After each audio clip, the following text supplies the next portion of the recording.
IPL లాంటి ఒక domestic tournament మొదలు పెట్టాలనే ఐడియా 1996లో బీసీసీఐ ముందుకు తీసుకుని వచ్చింది. ఈ ఐడియాని ప్రజెంట్ చేసింది లలిత్ మోడీనే. ఇతర దేశాల్లో జరిగే బాస్కెట్బాల్ అలాగే ఫుట్బాల్ టోర్నమెంట్స్ నుంచి ఇన్స్పిరేషన్ అయి ఒక 50 ఓవర్స్ ఇంటర్ క్రికెట్ టోర్నమెంట్ని మొదలు పెడదామని చెప్పి లలిత్ మోడీ ఒక ఐడియాని ప్రపోజ్ చేశాడు. 50 ఓవర్స్ టోర్నమెంటే, 2020 కాదు.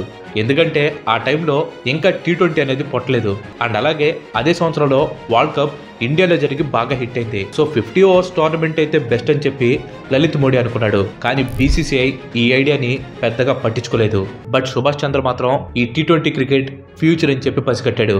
అలా పసిగట్టిన సుభాష్ బీసీసీఐ మీద ఒక మిసైల్ ని వదిలాడు. అదే ICL, ఇండియన్ క్రికెట్ లీగ్. మొదట బీసీసీఐ ఈ ICL ని లైట్ తీసుకుంది. ఫైనల్ గా బీసీసీఐకి అయితే అర్థమైంది ICL పక్కలో బల్లెం లాగా మారబోతుందని. ICL కి చెక్ పెట్టడం కోసం లలిత్ మోడీని రంగంలోకి దింపింది.